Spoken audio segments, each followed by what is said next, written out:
photography would be capturing image of life, capturing moments in time, capturing, it's a lot of artistic expression. It's a lot of people's view of things. Shooting it raw? Yes. Shooting it raw. Okay, so in this next photograph, I'm going to go out on a limb. Okay, so in the photo, it's black and white. Yeah. There's this very, very handsome guy wearing a gi. Am I allowed to say that on my podcast? What? That you're very handsome? Oh, thank you. No, it's a compliment. I feel like, oh, God. Just say thanks. It's okay. Oh, thank you. So flattered. Okay, so half of the photograph is actually a fantastic photo. So half of the photograph is a wall. It's a white wall. Yep. So because it's black and white, essentially it's just white. Yep. And then the other half is you wearing your gi. So in the photo, it's quite dark, so it looks almost black. Mm-hmm. You're leaning against the wall, just sort of resting. You just above, high above, and blurred. You can see the sort of just the blur of the roof and the blur of like an aircon unit, and you're just kind of looking down. Are you looking at students? Are you looking at? Are you thinking about what you want to make for dinner tonight? No idea. But you're looking quite pensive, not too sweaty, not too tussled, because in BJJ everything kind of gets, wrapped and wrinkled and whatever. So why don't you explain why this photo, what this means to you? I think that photo kind of just represents a lot. I think that I picked that photo because I think I was probably looking at students, but I think it also just puts you, it's kind of like you're on an island, right? So there's nothing else there. It's just you. And I think that's kind of like life. And life and jiu-jitsu tend to be the same a lot. I've noticed that, like, I can compare a lot of things in jiu-jitsu that I can also compare to life. And so, like, for this photo, it's just me by myself. And, sometimes you're going to, your jiu-jitsu journey in particular will be like that. You'll have friends, they'll do jiu-jitsu for a while, they'll go away, you'll have a lot of students, and it kind of dies down, and it picks up, and it's just a lot like business. Yep. Just like life, too. But, so that to me is just like you got to keep training, man. Probably tired, probably sweaty, probably helping students, probably more concentrating on other people more than myself. I don't feel like a lot of people do that. I think people are very self-centered nowadays. So, the role of so I personally consider hard workouts, like for example, long distance anything. So if you're going a seriously long distance of cycling, your brain hits this sort of place that is completely meditative. Yeah. And I understand, and one of the reasons why I love rolling and sort of doing this for me is like this whole awakening. One is that I'm using my body in ways that are completely alien, so I'm a complete beginner.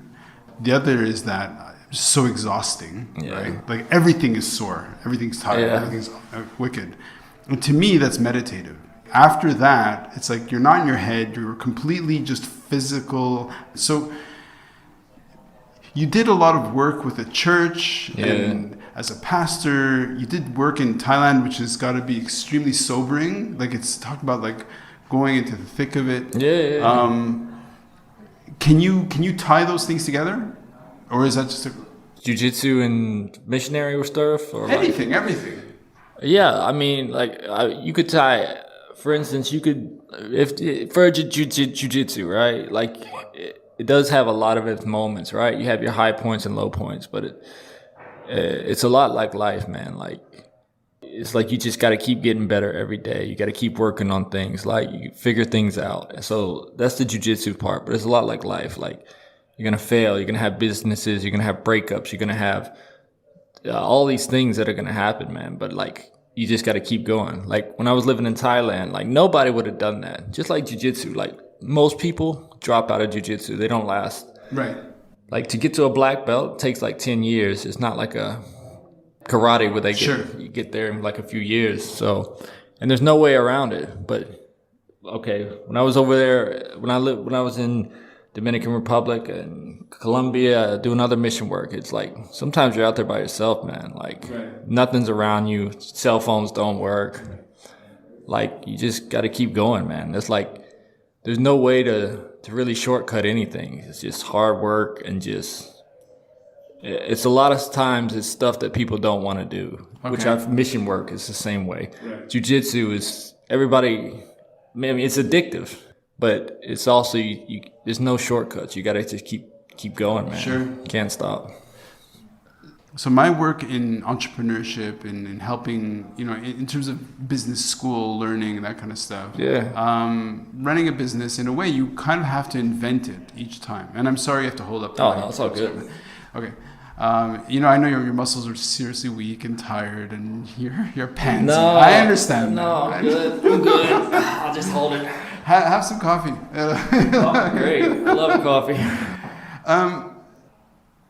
In a weird, what's interesting about jiu-jitsu is that it is problem solving and it's super dynamic and it's super evolving with another antagonist. Yeah. And in a small business sense, you're constantly having to, you have this new problem, you have to solve it. Yep. The market's saying, give me this, and you're like, okay, how am I going to solve this? Yeah. I'm going to give it back to them. Similarly, I guess in mission work, I have no way to connect to that, in that I've never done anything like it.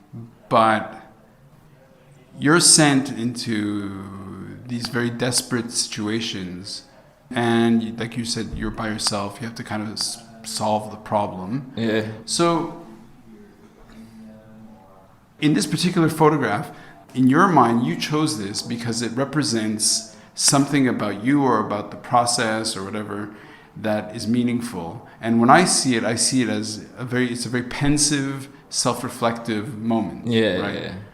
So, as a human being, as a person, how much does self-reflection play in your own life? Or do you just put it in low gear and just move ahead and keep chugging away? Or are you a very self-reflective person? Are you a deeply meditative kind of person? Yeah, I would say I am, for sure. But I think self-reflective as what is my why? Why am I doing this? Okay. What is my reasoning behind this? And for me, it was because it was I felt like this is what God put into me. God put this desire. It says God gives you the desires of your heart. And so I would read scriptures and stuff like that. And meditate on the word and read the Bible. And it was the more I read stuff, the more I wanted to do something for God. Go out, reach the world, change the world, but you do what you can. I mean, you relate that to the jiu-jitsu, to a mission field, to a business. It's not much different, man. It's like you said, you made a good analogy. It's a lot of problem solving under pressure. And that's exactly what jiu-jitsu is, exactly what business is, exactly what mission work is. Okay. If I had to compare them all, okay, you're in a bad spot in a fight. Okay, you got to stay calm. You can't freak out. Figure out a technique. How am I going to get out of this? How are we going to do this? Panicking never solves anything. Sure. Okay, business, same way. Mission field, right? There were times when we were on the mission field and we would order a truck and they'll say, it's this is why we take stuff for granted in first worlds. You go to a third world country and they say, oh, you ordered this, we're going to have this truck deliver this, and then their time frame doesn't always show up. Sure. So they may say, oh, it's going to show up tomorrow at 4, but if it gets there at 7, it got there. They don't care. Yeah. So we would set up things. We'd go out and do outreaches or anything we could, and okay, we got to do this, but we don't have the equipment. We don't have the money. We don't have the resources. So what do? So now you're just scrambling, right? So a lot of it, you just make it up on the fly. Sure. Right, but you're still staying calm. You're still trying to figure out stuff. You're still trying to you're never given any sense of panic. You never no different with the business, man. Right. So in something like Muay Thai, there's a lot of striking. Yeah. And I think in BJJ, so it's been it's more of weather the storm in a way and wait for the other person to make a mistake. Yeah, that's a lot of times. Yeah. And in a way, I mean, so my work in business, my work with Po Chung, he was one of the co-founders of DHL. Yeah. And when people ask him, how did you guys succeed at creating a global network when other people have tried and failed and it's been very challenging? Yeah. And DHL has consistently come out ahead. And it's like, well, your success comes from not failing. You know, sometimes in business, your success comes just from not making mistakes. Yeah. You know?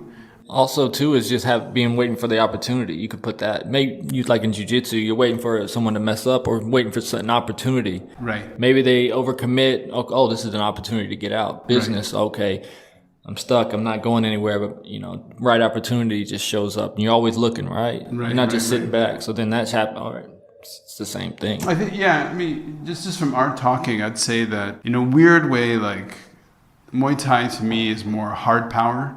And say BJJ is more soft power in the sense of like sometimes in Muay Thai it's a lot about you bring the fight to somebody else, whereas in BJJ I know this is kind of like a tendency that is kind of irritating for a lot of people in BJJ, which is kind of like don't stop comparing, don't compare it, it's really annoying, but it's like I have to connect it to something in my experience. Yeah, of course, everything's gonna get compared to everything. So for the people who know me, your connection and your growing up with the church, and I think being from the US, especially from Georgia, a lot of churches, and there's a real presence. Bible Belt, there's a serious presence of that. Now, in a certain way, it's kind of like we're from different planets because I have no frame of reference to connect to that. Yeah. And so in your mission work, when you go to a place like Thailand, which is Buddhist and everything, how do you go in there with a light touch so people don't feel like you're just coming to impose whatever, or do you feel like it's just charity work and they're just desperate for something kind and good and positive?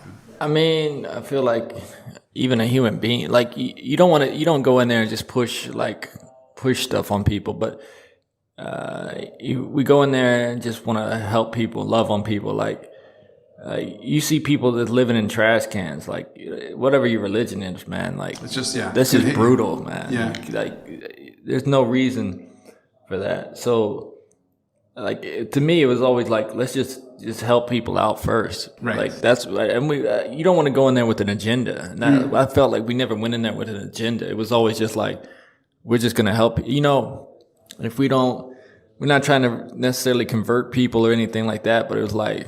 The people are just literally starving, dying, living in trash cans. And it's like, why? Yeah. That to me, I feel like that's a universal language. Like you go in there and just like, okay, I'm not trying to exploit you or anything. I like literally here just to like, you're living in shit conditions. Let me help. Yeah. Okay. Yeah. So were you doing BJJ at the time as well? Yeah. I had been doing BJJ the whole time. So in Thailand, off and on, like, again, you just make it up on the fly. Maybe have a friend. We'd do jiu-jitsu. We had this little small space. We put down, I think, 3 or 4 mats. You couldn't even roll barely. So, like, you roll one time and, like, you roll off the mat. So it was always just making crap up as we went. Right? You never tried Muay Thai? Of all the places? Yeah, Muay Thai. But if I had been in Phuket, I would definitely went to like Thai or Muay Thai or something. So in Udon, it's not like that. Yeah. Udon is like off the radar. We were like literally next to Laos. It's like literally nothing but fields. And so it's not like there's a BJJ Muay Thai gym on every corner out there. Right. It's a lot different. Right. No, I'm sure. I've been to northern Thailand and I love it. But definitely not remote. Like Udon. Yeah, so we literally drive an hour out in the middle of nowhere. It's like just nothing. It's like sheds, people live in sheds, dirt floor houses. Sure. Yeah, so that's like very third world part of Thailand that you don't see. Okay, well, on that very positive, uplifting note, let's go on to the next photograph. No, but look, I think the work is amazing.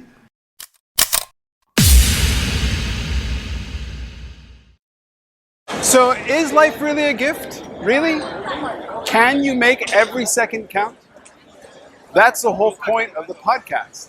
So if you like what you've seen and you're inspired, because that really is my mission, then please give it a like, subscribe, and share. Shooting it raw? Yes, shooting it raw.